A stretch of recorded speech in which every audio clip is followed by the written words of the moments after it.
മിശിഹായിൽ സ്നേഹം നിറഞ്ഞ സഹോദരി സഹോദരന്മാരെ, ഇന്ന് ഒരു സ്വപ്ന സാക്ഷാത്കാരത്തിന്റെ ദിവസമാണ്. നമ്മുടെ പ്രിയപ്പെട്ട ഡീക്കൻ കുഞ്ഞുനാൾ മുതൽ മനസ്സിൽ കാലൊളിച്ചു കൊണ്ടുവന്നിരുന്ന ഒരു വലിയ സ്വപ്നം ഇന്ന് നിറവേറുകയാണ്. ഡീക്കൻ ജെൻസന്റെ മാതാപിതാക്കൾ പ്രാർത്ഥനയോടും പരിത്യാഗത്തോടും കൂടെ വർഷങ്ങളായി മനസ്സിൽ കൊണ്ടു നടന്നിരുന്ന സ്വപ്നം ഇന്ന് പൂവണിയുകയാണ്. ഐരണി ഇടവകയുടെ സ്വപ്നം ഇന്ന് സഫലമാവുകയാണ്. ശംഷാബാദ് രൂപതയുടെ വലിയൊരു സ്വപ്നം കൂടി ഇന്ന് നിറവേറുകയാണ്. എന്നാൽ ഈ എല്ലാ സ്വപ്നങ്ങളെക്കാളും ഉപരിയായി ഇന്ന് ദൈവത്തിന്റെ സ്വപ്നം നിറവേറുകയാണ്. കാരണം ഈ ഡീക്കൻ ജെൻസൺ ഈ ഭൂമിയിൽ ജനിച്ചു വീഴുന്നതിന് മുൻപ് ഈ ഇരിക്കുന്ന മാതാപിതാക്കൾ ഈ ഡീക്കനെ കാണുന്നതിന് മുമ്പ് കർത്താവ് ഈ ജെൻസനെ കണ്ടിരുന്നു. കർത്താവ് ജെൻസനെ കുറിച്ച് ഒരു സ്വപ്നം കണ്ടിരുന്നു. ആ സ്വപ്നമാണ് ഇന്ന് നിറവേറുന്നത്. ജെറമ്യായുടെ പുസ്തകം 1-ാം അധ്യായം 5-ാം വാക്യത്തിൽ കർത്താവ് ജെറമ്യായോട് പറഞ്ഞു, നിന്റെ മാതാവിന്റെ ഉദരത്തിൽ നിനക്ക് രൂപം നൽകുന്നതിന് മുമ്പ് ഞാൻ നിന്നെ അറിഞ്ഞിരുന്നു. ജനിക്കുന്നതിന് മുമ്പേ ഞാൻ നിന്നെ വിശുദ്ധീകരിച്ചു. ജനതകൾക്ക് പ്രവാചകനായി ഞാൻ നിന്നെ നിയോഗിച്ചിരിക്കുന്നു. ഡീക്കൻ ജെൻസനെ കർത്താവ് കാണുന്നത് വിളിക്കുന്നതും 2025 ഏപ്രിൽ 21-നല്ല. ഡീക്കൻ ജെൻസൺ മാതാവിന്റെ ഉദരത്തിൽ ഉരുവാകുന്നതിന് മുമ്പ് കർത്താവ് ഈ ഡീക്കനെ അറിഞ്ഞിരുന്നു. ഈ ഡീക്കനെ കുറിച്ച് കർത്താവ് ഒരു സ്വപ്നം കണ്ടിരുന്നു. കർത്താവിന് പദ്ധതി ഉണ്ടായിരുന്നു. ആ പദ്ധതിയാണ് നിലനിർത്തുന്നത്. അതുകൊണ്ടാണ് ഞാൻ പറഞ്ഞത്, ഇത് സ്വപ്ന സാക്ഷാത്കാരത്തിന്റെ ദിവസമാണ്. നമ്മുടെ സ്വപ്നങ്ങളെക്കാൾ ഉപരിയായി കർത്താവിന്റെ സ്വപ്നം നിറവേറുന്ന ഒരു പുണ്യപ്പെട്ട ദിനമാണിത്. എന്തുകൊണ്ടാണ് കർത്താവ് ഇങ്ങനെ സ്വപ്നം കാണുന്നത്? ഇതിനാണ് കർത്താവ് പൗരോഹിത്യത്തിന് ഇത്രയും പ്രാധാന്യം കൊടുക്കുന്നത്. പൗരോഹിത്യം ജനത്തോടുള്ള ദൈവത്തിന്റെ സ്നേഹത്തിന്റെ അടയാളമാണ്. ജനത്തെ ദൈവം സ്നേഹിക്കുന്നു. കർത്താവിന് പ്രിയപ്പെട്ടതാണ് ദൈവജനം. ആ ജനത്തെ പരിപാലിക്കാൻ വേണ്ടി കർത്താവ് വൈദികനെ നൽകുന്നത് ജനത്തോടുള്ള സ്നേഹത്തിന്റെ അടയാളമായിട്ടാണ്. ഓരോ പുരോഹിതനും ഈ കത്തോലിക്ക സഭയിൽ അഭിഷേകം ചെയ്യപ്പെടുമ്പോൾ നാം മനസ്സിലാക്കേണ്ടത് കർത്താവ് സഭയെ സ്നേഹിക്കുന്നു, സഭാമക്കളെ സ്നേഹിക്കുന്നു എന്നാണ്. രാജാക്കന്മാരുടെ 1-ാം പുസ്തകം 10-ാം അധ്യായം 9-ാം വചനത്തിൽ ശേബാരാജ്ഞി സോളമൻ രാജാവിനെ സന്ദർശിക്കുന്ന സമയത്ത് സോളമൻ രാജാവിനോട് ശേബാരാജ്ഞി പറഞ്ഞു, കർത്താവ് ഇസ്രായേലിനെ അനന്തമായി സ്നേഹിച്ചതിനാൽ നീതിയും ന്യായവും നടത്താൻ അവിടുന്ന് അങ്ങയെ നിയമിച്ചിരിക്കുന്നു. എന്തുകൊണ്ടാണ് കർത്താവ് സോളമൻ രാജാവിനെ അഭിഷേകം ചെയ്തത്? ഇസ്രായേലിനെ അനന്തമായി സ്നേഹിച്ചതിനാൽ. അവൾ അഭിഷിക്തനെ കർത്താവ് തിരഞ്ഞെടുത്തത് ദൈവജനത്തോടുള്ള സ്നേഹം കൊണ്ടായിരുന്നു. ഇന്ന് പരിശുദ്ധ കത്തോലിക്ക സഭയോടുള്ള സ്നേഹം കൊണ്ടാണ് കർത്താവ് പുരോഹിതരെ തിരഞ്ഞെടുക്കുന്നതും അഭിഷേകം ചെയ്യുന്നതും. ദൈവത്തിന്റെ സ്നേഹത്തിന്റെ അടയാളമാണ്. എന്തുകൊണ്ടാണ് ഇത്രയും പ്രാധാന്യം പൗരോഹിത്യത്തിന് നമ്മൾ നൽകുന്നത്?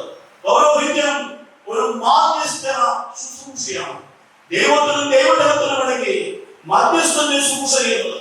ചിലരെങ്കിലും പറയുന്നത് നിങ്ങൾ കേട്ടിട്ടുണ്ടാകും, ഒരുപക്ഷെ നിങ്ങൾ തന്നെ ചിന്തിച്ചിട്ടുണ്ടാകും, ഇതിനാണ് പുരോഹിതർ നേരിട്ട് കർത്താവിനോട് പറഞ്ഞാൽ പോലെ, എന്റെ പാപങ്ങൾ നേരിട്ട് കർത്താവിനെ അറിയിച്ചാൽ പോലെ എനിക്ക് കർത്താവിൽ നേരിട്ട് അനുഗ്രഹങ്ങൾ നേടിയെടുക്കാൻ സാധിക്കില്ലേ എന്നൊക്കെ ചോദിക്കുന്നവരെ കണ്ടിട്ടുണ്ടാകും. ഒരുപക്ഷെ നിങ്ങളൊക്കെ അനുസരിച്ചിട്ടുണ്ടാകും. പക്ഷെ പ്രിയപ്പെട്ടവരെ, വിശുദ്ധ ഗ്രന്ഥത്തിൽ ഒരിടത്തും കർത്താവ് അഭിഷിക്തരെ കൂടാതെ, തിരഞ്ഞെടുക്കപ്പെട്ടവരെ കൂടാതെ, പ്രതിനിധികളെ കൂടാതെ നേരിട്ട് ദൈവജനത്തിന്റെ ജീവിതത്തിൽ ഇടപെടുന്നില്ല.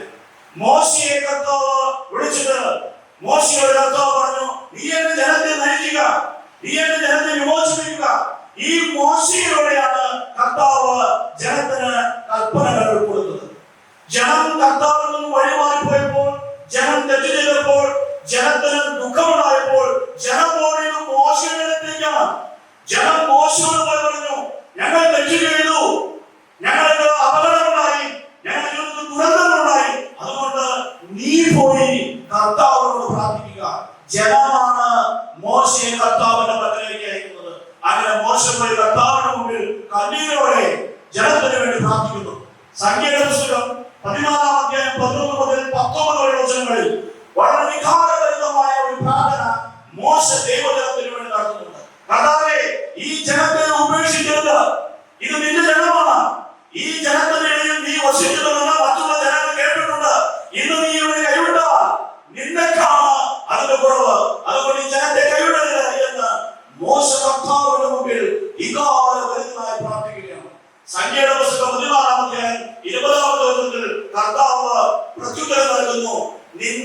പ്രാർത്ഥന കേട്ട് ഞാൻ ക്ഷമിച്ചിരിക്കുന്നു. നിന്റെ പ്രാർത്ഥന കേട്ട് ഞാൻ ജനത്തിന്റെ പാപങ്ങൾ ക്ഷമിച്ചിരിക്കുന്നു. അവൾ ഇസ്രായേൽ ജനത്തിന്റെ പാപങ്ങൾ ക്ഷമിക്കുവാൻ കാരണമായത് മോശയുടെ മധ്യസ്ഥ പ്രാർത്ഥന. മോശ കൈകൾ വിരിച്ച് പ്രാർത്ഥിച്ചപ്പോഴാണ് കർത്താവ് ഇസ്രായേലിനോട് കരുണ കാണിച്ചത്. ഇസ്രായേലിന്റെ ജീവിതത്തിൽ കർത്താവ് ഇടപെട്ടത് മോശയുടെയും അഹരോനിലൂടെയും ന്യായാധിപന്മാരുടെയും രാജാക്കന്മാരുടെയും പ്രവാചകന്മാരുടെയുമായിരുന്നു. നേരിട്ട് കർത്താവിനോട് സംസാരിച്ച് പാപമോചനം നേടുന്ന ജനതയെ നാം വിശുദ്ധ ഗ്രന്ഥത്തിൽ കാണുന്നില്ല. കർത്താവ് നേരിട്ട് ദൈവജനത്തിന് ശുശ്രൂഷകൾ ചെയ്യുന്ന ഒരു രംഗം വിശുദ്ധ ഗ്രന്ഥത്തിൽ നാം കാണുന്നില്ല. മറിച്ച് തന്റെ തിരഞ്ഞെടുക്കപ്പെട്ടവരിലൂടെയാണ് കർത്താവ് ഈ ശുശ്രൂഷ ചെയ്യുന്നത്. യോഹന്നാന്റെ സുവിശേഷം 20-ാം അധ്യായം 23-ാമത്തെ വചനത്തിൽ പുതിയ നിയമത്തിൽ കർത്താവ് ശിഷ്യന്മാരോട് ഇത് തന്നെയാണ് പറയുന്നത്. നിങ്ങൾ ആരുടെ പാപങ്ങൾ ക്ഷമിക്കുന്നുവോ ആ പാപങ്ങൾ ക്ഷമിക്കപ്പെട്ടിരിക്കും. നിങ്ങൾ ആരുടെ പാപങ്ങൾ ബന്ധിക്കുന്നുവോ ആ പാപങ്ങൾ ബന്ധിക്കപ്പെട്ടിരിക്കും. കർത്താവ് ശുശ്രൂഷകൾ ചെയ്യുന്നത് തിരഞ്ഞെടുക്കപ്പെട്ടവരിലൂടെയാണ്. അതുകൊണ്ടാണ് തിരഞ്ഞെടുക്കപ്പെട്ടവരുടെ മധ്യസ്ഥ ശുശ്രൂഷ നമുക്ക് വിലപ്പെട്ടതായിരിക്കുന്നത്. അതുകൊണ്ടാണ് കർത്താവ് നമ്മെ കുറിച്ചുള്ള സ്നേഹത്തിന്റെ അടയാളമായിട്ടാണ് പൗരോഹിത്യം സ്ഥാപിച്ചതെന്നും ഇന്നും നിലനിർത്തി കൊണ്ടുപോകുന്നതെന്നും ഞാൻ പറഞ്ഞത്. പ്രിയ സഹോദരി സഹോദരന്മാരെ, ചിലരെങ്കിലും ചിന്തിച്ചു വയ്ക്കാറുണ്ട്, ഈ മധ്യസ്ഥ ശുശ്രൂഷ എന്ന് പറയുന്നത് വിശ്വാസികൾക്ക് വേണ്ടി മാത്രമുള്ളതാണ് എന്ന്. മധ്യസ്ഥ ശുശ്രൂഷ എന്ന് പറയുന്നത് വിശ്വാസികൾക്ക് വേണ്ടി മാത്രമുള്ളതല്ല. മധ്യസ്ഥ ശുശ്രൂഷ എന്ന് പറയുന്നത് കത്തോലിക്ക സഭയ്ക്ക് മുഴുവനും വേണ്ടിയുള്ളതാണ്. എനിക്ക് പുരോഹിതന് മധ്യസ്ഥ ശുശ്രൂഷ ആവശ്യമാണ്. ഉദാഹരണത്തിന് ഇന്ന് എന്റെ ദൈവ ശുശ്രൂഷ വഴി ഈ ഡീക്കൻ ജെൻസന് പൗരോഹിത്യപ്പെട്ടതിനെ പോലെ എനിക്ക് സാധിക്കും. പക്ഷെ എന്റെ പാപങ്ങൾ ക്ഷമിക്കണമെങ്കിൽ എനിക്കതിന് അധികാരമില്ല, എനിക്കതിന് അവകാശമില്ല. എന്റെ പാപങ്ങൾ ക്ഷമിക്കണമെങ്കിൽ ഞാൻ വൈദികന്റെ മുമ്പിൽ എന്റെ പാപങ്ങളിലേക്ക് വരണം. എന്റെ പാപങ്ങൾ ക്ഷമിക്കുന്നത് വൈദികനാണ്. എനിക്ക് രോഗികളെ നൽകേണ്ടത് വൈദികനാണ്. എനിക്ക് ഉപദേശങ്ങൾ നൽകേണ്ടത് വൈദികനാണ്. അപ്പോൾ വൈദിക ശുശ്രൂഷ എനിക്കും ബാധകമാണ്. പരിശുദ്ധ മാർപ്പാപ്പമാർ പോലും തങ്ങളുടെ പാപങ്ങൾ ഏറ്റുപറയുന്നത് വൈദികരുടെ മുമ്പിലാണ്. മാർപ്പാപ്പമാർക്ക് പോലും സ്വന്തം പാപങ്ങൾ മോചിക്കുവാനുള്ള അധികാരമോ അവകാശമോ കർത്താവ് കൊടുത്തിട്ടില്ല. കത്തോലിക്ക സഭ അങ്ങനെ ചിന്തിക്കുന്നില്ല. അപ്പോൾ ഈ മധ്യസ്ഥ ശുശ്രൂഷ ആർക്ക് വേണ്ടിയുള്ളതാണ്? ഇന്ന് ഈ നിമിഷം ജനിച്ച കുഞ്ഞു മുതൽ മാർപ്പാപ്പ വരെയുള്ള എല്ലാവർക്കും വേണ്ടിയുള്ളതാണ് മധ്യസ്ഥ ശുശ്രൂഷ. ഇത് വിശ്വാസികൾക്ക് വേണ്ടി മാത്രമുള്ളതാണ്. ഇത് വിശ്വാസികൾക്ക് മാത്രം ബഹുമാനിക്കുന്ന ശുശ്രൂഷയാണ് എന്ന് കരുതരുത്. പരിശുദ്ധ കത്തോലിക്ക സഭയുടെ അനുഗ്രഹമാണ് ഈ പൗരോഹിത്യം. നമ്മുടെ ഈ കൃപകൾ ഒഴുകുന്നത് ഈ പൗരോഹിത്യ ശുശ്രൂഷയോടെയാണ്. കൃപയുടെ നീർച്ചാലുകൾ നമുക്ക് ഒഴുകി തരുന്നവരാണ് വൈദികർ. അതുകൊണ്ട് പ്രിയപ്പെട്ടവരെ, പൗരോഹിത്യത്തെ നാം വേണ്ട രീതിയിൽ മനസ്സിലാക്കണം. നമ്മോടുള്ള സ്നേഹത്തിന്റെ അടയാളമാണ് പൗരോഹിത്യം. എന്നെ തമ്പുരാൻ സ്നേഹിക്കുന്നു, എന്റെ പാപങ്ങൾ ക്ഷമിക്കണം, എനിക്ക് രോഗങ്ങൾ വരുമ്പോൾ എനിക്ക് രോഗികളെ തരണം. അവിടെ എന്നോടുള്ള സ്നേഹത്തെ പ്രതി, ഈ സഭയോടുള്ള സ്നേഹത്തെ പ്രതി, സഭാ മക്കളോടുള്ള സ്നേഹത്തെ പ്രതി കർത്താവ് നൽകിയിരിക്കുന്ന വലിയൊരു ശുശ്രൂഷയാണ്. ഈ ശുശ്രൂഷയെ കുറിച്ച് ഇന്ന് നാം വായിച്ചിട്ടുള്ള 4 വായനകളുടെ വെളിച്ചത്തിൽ നമുക്ക് ചിന്തിക്കണം. 4 വായനകളാണ് നാം കേട്ടത്. ഒന്നാമത്തെ വായന പുറപ്പാട് പുസ്തകം 3-ാം അധ്യായം 1 മുതൽ 10 വരെ വചനങ്ങളായിരുന്നു. കർത്താവ് മോശയെ വിളിച്ച സന്ദർഭമാണ്. മോശയോട് കർത്താവ് പറയാണ്, എന്റെ ജനത്തിന്റെ നിലവിളി എന്റെ അടുത്തെത്തിയിരിക്കുന്നു. അവരുടെ ദുരിതങ്ങൾ ഞാൻ കണ്ടു, അവരുടെ യാതനകൾ ഞാൻ കണ്ടു. അതുകൊണ്ട് നീ വരണം, നിന്നെ ഞാൻ ഫറവോയുടെ അടുത്തേക്ക് അയക്കും. നീ ഫറവോയുടെ അടുക്കൽ ചെന്ന് എന്റെ ജനത്തെ വിമോചിപ്പിക്കണം. അവിടെ എന്തുകൊണ്ടാണ് കർത്താവ് മോശയെ വിളിച്ചത്? ജനത്തിന്റെ നിലവിളി കേട്ടതുകൊണ്ട്, ജനത്തിന്റെ ദുരിതങ്ങൾ കണ്ടതുകൊണ്ട്. ജനത്തിന്റെ നിലവിളിക്കുള്ള മറുപടിയായിരുന്നു മോശയുടെ ദൈവവിളി. ഇന്ന് ഈ ഡീക്കൻ ജെൻസന്റെ ദൈവവിളി ദൈവജനത്തിന്റെ നിലവിളിക്കുള്ള മറുപടി തന്നെയാണ്. ദുഃഖത്തിലും ദുരിതത്തിലും കഴിയുന്ന ജനം, പാപത്തിലും പാപമാർഗങ്ങളിലും ജീവിക്കുന്ന ജനം, വഴിതെറ്റിയിരിക്കുന്ന ജനം, ദാരിദ്ര്യം അനുഭവിക്കുന്ന ജനം, രോഗം അനുഭവിക്കുന്ന ജനം കർത്താവിന്റെ പക്കലേക്ക് നിലവിളികൾ ഉയർത്തുമ്പോൾ ആ നിലവിളി കേട്ട് കർത്താവ് അവരുടെ നിലവിളിക്ക് കൊടുത്ത ഉത്തരമാണ് നമ്മുടെ മുമ്പിലിരിക്കുന്ന ഈ പ്രിയപ്പെട്ട ഡീക്കൻ. അതുകൊണ്ട് പ്രിയപ്പെട്ട ജെൻസൺ, കർത്താവ് ദൈവജനത്തിന്റെ നിലവിളിക്ക് കൊടുത്ത മറുപടിയാണ് ജെൻസന്റെ ദൈവവിളി എന്ന് തിരിച്ചറിയും.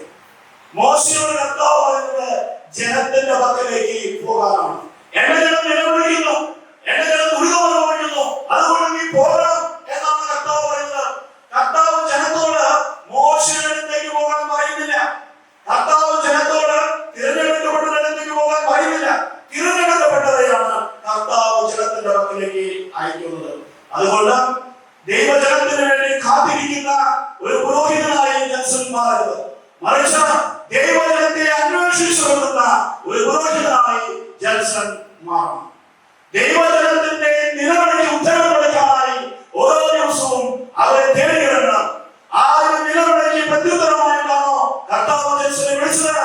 ആരുടെ ദുരിതം കണ്ടിട്ടാണോ കർത്താവ് ജനത്തിനെ വിളിച്ചത്? ആ ജനത്തെ തേടി പുറപ്പെടണം. ഇന്ത്യയിലെ ഏറ്റവും വലിയ കത്തോലിക്ക രൂപതയായ ശംഷാബാദ് ശുശ്രൂഷ ചെയ്യാൻ വിളിക്കപ്പെട്ടിരിക്കുന്ന ജൻസൺ, ലോകത്തിലെ തന്നെ ഏറ്റവും അധികം ജനങ്ങൾ അധിവസിക്കുന്ന രൂപതയായ ശംഷാബാദില് പുരോഹിത ശുശ്രൂഷ മിഷണറിയായി നിർവഹിക്കാൻ വിളിക്കപ്പെട്ടിരിക്കുന്ന ജൻസൺ എല്ലാ ദിവസവും ഒരു കുർബാനയിൽ ചൊല്ലി ജീവിതം കഴിച്ചുകൂട്ടാൻ ആഗ്രഹിക്കുന്നത്. ഇന്നുള്ള വിശ്വാസികൾക്ക് കുർബാന ചൊല്ലിക്കൊടുത്ത് ഇന്നുള്ള വിശ്വാസികളുടെ ആധ്യാത്മിക ശുശ്രൂഷകൾ ചെയ്ത് മാത്രം ജീവിച്ചു തീർക്കാനുള്ളതല്ല നിന്റെ പൗരോഹിത്യ മിഷണറിയുടെ വഴി. കോടാനുകോടി ജനങ്ങൾ താമസിക്കുന്ന ഈ രൂപതയിലെ സുവിശേഷം കേട്ടിട്ടില്ലാത്ത ജനങ്ങളെ തേടി നീ പുറപ്പെടണം. ഈ ജനത്തെ കാലം നിന്റെ സൗകര്യ സ്ഥലത്തിരിക്കുന്നത്, മറിച്ച് ജനത്തെ അന്വേഷിച്ച് അവരുടെ പക്കലേക്ക് പോകണം. ദരിദ്രരെ സഹായിക്കണമെന്ന് നിരന്തരം ഓർമ്മിപ്പിച്ചുകൊണ്ട് ലോക മനസ്സാക്ഷിയെ തൊട്ടുണർത്തിയ പരിശുദ്ധ ഫ്രാൻസിസ് മാർപ്പാപ്പ ദിവംഗതനായ ഇന്ന് ജൻസൺ പൗരോഹിത്യ ശുശ്രൂഷ ഏറ്റെടുക്കുമ്പോൾ ദരിദ്രന്റെ നിലവിളി കേൾക്കാൻ മറക്കരുത്. ലോകത്തിലെ ഏറ്റവും കൂടുതൽ ജനം വസിക്കുന്ന ശംഷാബാദ് രൂപതയിലെ ദരിദ്രരായ പാവപ്പെട്ട രോഗികളുടെ നിലവിളി കേൾക്കാൻ മറക്കരുത്. അവരുടെ ദാരിദ്ര്യം, അവരുടെ രോഗം, അവരുടെ വേദന, അവരുടെ ദുരിതം നിന്റെ ജീവിതത്തിന്റെ ഏറ്റവും പ്രധാനപ്പെട്ട കാര്യങ്ങളായി കാണുകയും അവരെ അന്വേഷിച്ച് അവരുടെ പക്കലേക്ക് പോവുകയും വേണം. മിഷണറി വൈദികൻ ജനത്തിന് വേണ്ടി കാത്തിരിക്കുന്നതായിരിക്കരുത്. മിഷണറി വൈദികൻ ജനത്തെ അന്വേഷിച്ചുകൊണ്ടുന്ന, ജനത്തെ തേടി പോകുന്ന ഒരു വൈദികനായി മാറണം. ഇന്ന് നാം വായിച്ചു കേട്ട രണ്ടാമത്തെ വായനയിൽ ജെറമ്യായുടെ പുസ്തകം 1-ാം അധ്യായം 7-ാം വാക്യത്തിൽ കർത്താവ് ജെറമ്യായോട് പറയുന്നു, ഞാൻ അയക്കുന്നിടത്തേക്ക് നീ പോകണം. ഞാൻ പറയുന്നതെന്തും നീ അവരോട് കൽപ്പിക്കണം. നിനക്ക് ഇഷ്ടമുള്ളിടത്തേക്കല്ല, കർത്താവ് അയക്കുന്നിടത്തേക്കാണ് നീ പോകേണ്ടത്. ദരിദ്രരെ നിലവിളിക്കുന്നിടത്ത്, രോഗികൾ വേദനിക്കുന്നിടത്ത്, ദുരിതം അനുഭവിക്കുന്നവർ നിലവിളിക്കുന്നിടത്ത് നിന്റെ ശുശ്രൂഷ ആവശ്യമാണെങ്കിൽ കർത്താവ് നിന്നെ അയക്കുമ്പോൾ നീ പോകണം. നീ അയക്കുന്നിടത്ത് ഇന്റർനെറ്റ് ഉണ്ടോ, നീ അയക്കുന്നിടത്ത് വഴികളുണ്ടോ, നീ അയക്കുന്നിടത്തേക്ക് വാഹനം ചെല്ലുമോ എന്ന് നീ ചിന്തിക്കരുത്. അവിടെ നിലവിളിക്കുന്ന ജനമുണ്ടെങ്കിൽ നീ പോയിരിക്കണം. ഇതാണ് കർത്താവ് നിന്നിൽ നിന്നും പ്രതീക്ഷിക്കുന്നത്. ഞാൻ അയക്കുന്നിടത്ത് നീ പോകണം, ഞാൻ പറയുന്നത് നീ കൽപ്പിക്കണം. ഒരു മിഷണറി വൈദികൻ കുടുംബത്തോട് യാത്ര പറയേണ്ടത്, ഒരു മിഷണറി വൈദികൻ തന്റെ സ്വന്തക്കാരോട് യാത്ര പറയേണ്ടത് സ്വർഗത്തിൽ വെച്ച് കാണാമെന്ന് പറഞ്ഞിട്ടാണ്. ക്രിസ്മസിന് കാണാമെന്നോ ഓണത്തിന് കാണാമെന്നോ പറഞ്ഞിട്ടല്ല മിഷണറി വൈദികൻ വീട്ടുകാരോട് നാട്ടുകാരോട് യാത്ര പറയേണ്ടത്, മറിച്ച് സ്വർഗത്തിൽ വെച്ച് കാണാമെന്ന് പറഞ്ഞിട്ടാണ്. തന്റെ ശുശ്രൂഷയ്ക്കിടയിൽ എവിടെയെങ്കിലും ജീവൻ കൊടുത്ത് കർത്താവിനെ മഹത്വപ്പെടുത്താൻ സാധിച്ചാൽ, എവിടെയെങ്കിലും ദൈവജനത്തിന് വേണ്ടി ജീവൻ കൊടുക്കാൻ അവസരം ലഭിച്ചാൽ അത് സന്തോഷിച്ചുകൊണ്ട് മുന്നോട്ട് പോകേണ്ടതാണ് ഒരു മിഷണറി വൈദികൻ. ഇന്ന് ഭാരതത്തിൽ ഓരോ ദിവസവും 2 ക്രിസ്ത്യാനികളെ പീഡിപ്പിക്കപ്പെടുന്നു. ഈ ഭാരതത്തിൽ ഒരു മിഷണറി വൈദികനായി ശുശ്രൂഷ ചെയ്യുന്ന ജൻസൺ കർത്താവിന്റെ വാക്കുകൾ ഉള്ളിൽ സൂക്ഷിച്ച് പുറപ്പെടാനുള്ള ധൈര്യം കാണിക്കേണ്ടിയിരിക്കുന്നു. ഇന്ന് നാം വായിച്ചു കേട്ട 3-ാമത്തെ വായന ഹെബ്രായർക്ക് ലേഖനം 5-ാം അധ്യായം 1 മുതൽ 10 വരെ വായിച്ചതാണ്. ഇവിടെ നാം കേട്ടത് ഈ ശുശ്രൂഷ ആരും സ്വയം ഏറ്റെടുക്കുന്നതല്ല. ഈ ശുശ്രൂഷ കർത്താവിനാൽ ഫലം ഏൽപ്പിക്കപ്പെടുന്നതാണ്. അഹരോനെ കർത്താവ് വിളിച്ച് ഏൽപ്പിച്ചതാണ്. അഹരോൻ ചെന്ന് ചോദിച്ചു വാങ്ങിയതല്ല, അഹരോൻ ഏറ്റെടുത്തതല്ല. എല്ലാ പ്രധാന പുരോഹിതന്മാരും എല്ലാ അഭിഷിക്തരും ഇതുപോലെ കർത്താവിനാൽ വിളിക്കപ്പെട്ട, കർത്താവിനാൽ ഏൽപ്പിക്കപ്പെട്ട ശുശ്രൂഷ ചെയ്യുന്നതാണ്. കർത്താവാണ് ഈ ശുശ്രൂഷ നൽകുന്നത്. ഇത് പുരോഹിതന്റെ തീരുമാനമല്ല, ഇത് പുരോഹിതന്റെ ഇഷ്ടമല്ല, കർത്താവിന്റെ തീരുമാനമാണ്, കർത്താവിന്റെ ഇഷ്ടമാണ്. കർത്താവ് ഏൽപ്പിച്ച ഈ ശുശ്രൂഷ കർത്താവിന്റെ മനോഭാവത്തോടെയാണ് മുന്നോട്ട് കൊണ്ടുപോകേണ്ടതെന്ന് ഈ വചനം നമ്മെ ഓർമ്മിപ്പിക്കുന്നു. ഇത് നാം വായിച്ചു കേട്ട സുവിശേഷ വായന യോഹന്നാന്റെ സുവിശേഷം 10-ാം അധ്യായം 1 മുതൽ 5 വരെ വചനങ്ങളും 11 മുതൽ 18 വരെ വചനങ്ങളുമാണ്. ഈ വചനഭാഗത്തിന്റെ അവസാനത്തിൽ കർത്താവ് വീണ്ടും വീണ്ടും പറയുന്ന കാര്യമുണ്ട്, ഞാൻ നല്ല ഇടയനാണ്. മിക്കവാറും എല്ലാ വൈദികർക്കും വളരെ പ്രിയപ്പെട്ട ഒരു ചിത്രമാണ് നല്ല ഇടയന്റെ ചിത്രം. സാധാരണ വിശ്വാസികൾക്കും വളരെ പ്രിയപ്പെട്ട ചിത്രമാണ് നല്ല ഇടയന്റെ ചിത്രം. കർത്താവ് ഒരു ആട്ടിൻകുട്ടിയെ തോളിലെടുത്ത് നടക്കുന്നു. ആ ആട്ടിൻകുട്ടിന്റെ ആരാധന സങ്കല്പിക്കുവാനും ഞാൻ കർത്താവിനെ ഇഷ്ടമാണ്. കർത്താവ് ഞാൻ നല്ല ഇടയനാണ് എന്ന് പറയുമ്പോൾ നമ്മൾ വളരെയധികം സന്തോഷിക്കാറുണ്ട്. പക്ഷെ ഇതേ സുവിശേഷത്തിന്റെ 1-ാമത്തെ അധ്യായം 29-ാമത്തെ വചനത്തിൽ ഈശോയെ ലോകത്തിന് പരിചയപ്പെടുത്തിക്കൊണ്ട് സ്നാപയോഹന്നാൻ പറഞ്ഞു, ഇതാ ലോകത്തിന്റെ പാപങ്ങൾ നീക്കുന്ന ദൈവത്തിന്റെ കുഞ്ഞാട്. യോഹന്നാൻ സുവിശേഷം 1-ാമത്തെ 36-ാമത്തെ വചനത്തിൽ ഒരിക്കൽ കൂടി സ്നാപയോഹന്നാൻ പറഞ്ഞു, ഇതാ ലോകത്തിന്റെ പാപങ്ങൾ നീക്കുന്ന ദൈവത്തിന്റെ കുഞ്ഞാട്. ഈശോ പറയുന്നു, ഞാൻ ഇടയനാണ്. സ്നാപയോഹന്നാൻ പറയുന്നു, ഇവൻ കുഞ്ഞാടാണ്. ആരാണ് ഈശോ? ഈശോ കുഞ്ഞാടാണോ ഇടയനാണോ? ഈശോ രണ്ടുമാണ്. ഈശോ ഒരേ സമയം ഇടയനും കുഞ്ഞാടുമാണ്.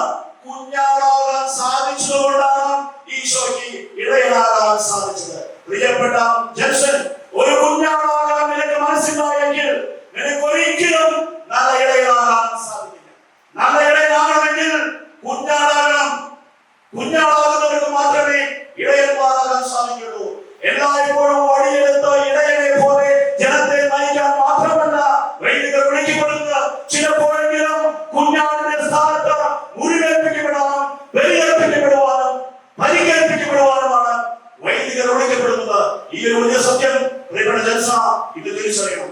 ഇത് ഇടയനായിട്ട് മാത്രമല്ല, കുഞ്ഞാടായിട്ടും കൂടി കർത്താവ് നിന്നെ സ്വീകരിക്കുന്നു. കർത്താവ് നിന്നെ അഭിഷേകം ചെയ്യുന്നു. ദൈവജനത്തിന് വേണ്ടി ശുശ്രൂഷ ചെയ്തുകൊണ്ട് അവർക്ക് വേണ്ടി കുഞ്ഞാടാകുമ്പോഴാണ് നല്ല ഇടയനാകാൻ നിനക്ക് സാധിക്കുന്നത്. തന്റെ ശുശ്രൂഷകാലം മുഴുവൻ ദൈവജനത്തിന് വേണ്ടി അധ്വാനിച്ച് ദൈവജനത്തെ മയക്കുമരുന്നിൽ നിന്നും മാഫിയയിൽ നിന്നും വിമോചിപ്പിക്കാൻ വേണ്ടി അവർക്ക് വേണ്ടി ശബ്ദമുയർത്തി കർത്താവിന്റെ വഴികളിലൂടെ സഞ്ചരിച്ച് അവസാനം 1980 വിശുദ്ധ കുർബാന അർപ്പിക്കുമ്പോൾ ഈ കൊള്ളക്കാരനെ വെടിയേറ്റ് മരിച്ച എൽ സാൽവഡോറിലെ ആർച്ച് ബിഷപ്പ് ഓസ്കർ റൊമേറോ ഒരു നല്ല ഇടയനായിരുന്നു. നല്ല ഇടയനാകാനുള്ള കാരണം എന്താണ്? കുഞ്ഞാടാകാൻ അദ്ദേഹത്തിന് സാധിച്ചു. തന്റെ ജനത്തിന് വേണ്ടി സംസാരിച്ചാൽ വധിക്കപ്പെടുന്ന അദ്ദേഹത്തിന് അറിയാമായിരുന്നു. തന്റെ ജനത്തെ മാഫിയയുടെയും കൊള്ളക്കാരുടെയും കയ്യിൽ നിന്ന് വിമോചിപ്പിക്കാൻ പരിശ്രമിച്ചാൽ അവരുടെ കണ്ണിൽ കരുതാവുമെന്ന് അദ്ദേഹത്തിന് അറിയാമായിരുന്നു. എങ്കിലും നിരന്തരം അദ്ദേഹം പ്രസംഗ വിരോധങ്ങളിൽ നിന്ന് ഈ അനീതിക്ക് പോരാടി മയക്കുമരുന്നിൽ സംസാരിച്ചു. അവസാനം ബലിയർപ്പിക്കുമ്പോൾ തന്നെ ആ മെത്രാൻ വെടിയേറ്റ് മരിച്ചു വീണു. കുഞ്ഞാടായതുകൊണ്ട് അദ്ദേഹം നല്ല ഇടയനായി. 2015 അദ്ദേഹത്തെ വിശുദ്ധനായി പ്രഖ്യാപിക്കുകയും ചെയ്തു. അദ്ദേഹം നല്ല ഇടയനായത് കുഞ്ഞാടായതുകൊണ്ടാണ്. ഇന്ന് ദിവംഗതനായ ഫ്രാൻസിസ് മാർപ്പാപ്പ ഒരു നല്ല ഇടയനായിരുന്നു. പക്ഷെ നമുക്ക് അദ്ദേഹത്തെ പലപ്പോഴും കുഞ്ഞാടിന്റെ സ്ഥാനത്ത് കാണാൻ സാധിച്ചിട്ടുണ്ട്. വളരെ വിനയപൂർവ്വം എല്ലാവരുടെയും മുമ്പിൽ തന്നെ എളിമപ്പെടുത്തിക്കൊണ്ട് ശുശ്രൂഷ ചെയ്യുന്ന ഒരു മാർപ്പാപ്പ, മറ്റുള്ളവരുടെ മുമ്പിൽ തലകുനിക്കാൻ മടിയില്ലാത്ത ഒരു മാർപ്പാപ്പ, രോമം കത്തിരിക്കുന്നതിന് മുമ്പിൽ നിശബ്ദനായിരുന്ന കുഞ്ഞാടിനെ പോലെ വളരെ നിശബ്ദമായി ശുശ്രൂഷ ചെയ്യാൻ സാധിച്ച ഒരു മാർപ്പാപ്പ. ഈ അവസാന നാളുകളിൽ ലോകത്തിന് ശക്തമായ വേദന ഉണ്ടായിട്ടും അവസാന നിമിഷം വരെ, ഇന്നലെ രാത്രി വരെ ദൈവജനത്തിന് വേണ്ടി തന്റെ ജീവൻ അർപ്പിക്കുവാൻ അദ്ദേഹത്തിന് സാധിച്ചു. അങ്ങനെ ഓരോ നിമിഷവും കുഞ്ഞാടായി ബലിയർപ്പിക്കപ്പെട്ടുകൊണ്ടാണ് അദ്ദേഹം നല്ല ഇടയനായി മാറിയത്. നല്ല ഇടയനാകാൻ ആഗ്രഹിക്കുന്ന എല്ലാവരും ആദ്യം കുഞ്ഞാടാകാൻ പഠിക്കണമെന്നാണ് ഇന്നത്തെ സുവിശേഷം നമ്മെ ഓർമ്മപ്പെടുത്തുന്നത്. അതുകൊണ്ട് പ്രിയപ്പെട്ട ഡീക്കൻ ജോൺസൺ, ഇന്ന് ഇടയനായി ശുശ്രൂഷ ആരംഭിക്കുമ്പോൾ എന്റെ പ്രാർത്ഥന ഇടയനായി മാത്രമല്ല, ഇടയനും കുഞ്ഞാടുമായി നിന്റെ ജീവിതത്തെ മനസ്സിലാക്കണം എന്നാണ്. പ്രിയപ്പെട്ട ദൈവജനമേ, ഈ ശുശ്രൂഷ നമ്മുടെ നന്മയ്ക്ക് വേണ്ടിയുള്ള ശുശ്രൂഷ, ഈ ശുശ്രൂഷ നമുക്ക് വേണ്ടിയുള്ള ശുശ്രൂഷയാണ്. അതുകൊണ്ട് വൈദികരെ നമ്മൾ ശക്തിപ്പെടുത്തണം. വൈദികരുടെ ജനങ്ങൾക്ക് നമ്മൾ ശക്തി കൊടുക്കണം. നമ്മെ പോലെ തന്നെ, നിങ്ങളെ പോലെ തന്നെയുള്ളവരാണ് ഞങ്ങൾ. ഞങ്ങളെ ഒരു ശുശ്രൂഷ ഏൽപ്പിച്ചുവതേ ഉള്ളൂ. ഞങ്ങൾ നിങ്ങളിൽ നിന്ന് കൂടുതൽ വ്യത്യസ്തരായതുകൊണ്ടോ നിങ്ങളെക്കാൾ ബുദ്ധിമാനായതുകൊണ്ടോ നിങ്ങളെക്കാൾ വിശുദ്ധരായതുകൊണ്ടോ അല്ല. കർത്താവ് ഞങ്ങളെ അവരുടെ ശുശ്രൂഷയ്ക്ക് വേണ്ടി തിരഞ്ഞെടുത്തുവെന്ന് മാത്രം, അവരുടെ ശുശ്രൂഷകളെ ഏൽപ്പിച്ചത് മാത്രം. നിങ്ങളുടെ ജോലിക്കും ഞങ്ങളുടെ ജോലിക്കും ഒരേ നിറമാണ്. നിങ്ങളുടെ ശരീരത്തിനും ഞങ്ങളുടെ ശരീരത്തിനും ഒരേ സ്വഭാവമാണ്. കർത്താവിന്റെ കൃപയാണ് ഞങ്ങളിൽ പ്രവർത്തിക്കുന്നത്. അതുകൊണ്ട് ഈ കൃപ നഷ്ടപ്പെട്ടു പോകാതിരിക്കാൻ, ഈ കൃപയിൽ ഞങ്ങൾ വളരാൻ നിങ്ങൾ പ്രാർത്ഥിക്കണം. മോശ വീണ്ടും ശക്തി ഉപയോഗിച്ച് കൈകൾ കെട്ടി വീണ്ടും ഇസ്രായേൽക്കാർ ജയിക്കാൻ തുടങ്ങി. കുറെ കഴിഞ്ഞപ്പോൾ മോശയുടെ കൈകൾ തളർന്നു. അപ്പോൾ അഹറോൻ ഓടിച്ചെന്നു ഒരു കല്ല് നീക്കിയിട്ട് കൊടുത്തു. ആ കല്ലിന്റെ മോശ ഇരുന്നു. അവർ ഹൂറും രണ്ട് വശത്തു നിന്ന് ഈ മോശയുടെ കൈകൾ ഉയരങ്ങളിലേക്ക് ഉയർത്തിപ്പിടിച്ചു. സൂര്യാസ്തമയം വരെ മോശയുടെ കൈകൾ ദൈവത്തിലേക്ക് ഉയർന്നിരുന്നു. അതിന്റെ ഫലമായി ഇസ്രായേൽക്കാർ അവരേക്ക് നിശേഷം ഇല്ലാതാക്കി അവരേക്ക് ജയിച്ച് ഭാഗമെടുക്കുന്ന കാനാൻ ദേശത്തേക്ക് അവർ യാത്രയായി. പ്രിയപ്പെട്ടവരെ, വൈദ്യുതി തളരുമ്പോൾ വല്ലപ്പോഴും ഒരു കല്ല് നീക്കിയിട്ട് കൊടുക്കണം. വൈദ്യുതി കരങ്ങൾക്ക് ശക്തി ചോർന്നു പോകുമ്പോൾ അവരുടെ കൈകൾ ഉയർത്തിപ്പിടിക്കണം. അവരുടെ കൈകൾ ഉയർത്തിയിരുന്നാൽ അത് നമ്മുടെ വിജയമാണ്. സ്വർഗത്തിലേക്ക് ഉയർത്തിയിരിക്കുന്ന വൈദികരുടെ കരങ്ങൾ ഒരു ഇടവകയുടെ അനുഗ്രഹമാണ്. നിങ്ങൾ ഇടവക വികാരിമാരുടെ കരങ്ങൾക്ക് ശക്തി കൊടുക്കണം. നിങ്ങൾക്ക് പ്രിയപ്പെട്ട വൈദികരുടെ കരങ്ങൾക്ക് ശക്തി കൊടുക്കണം.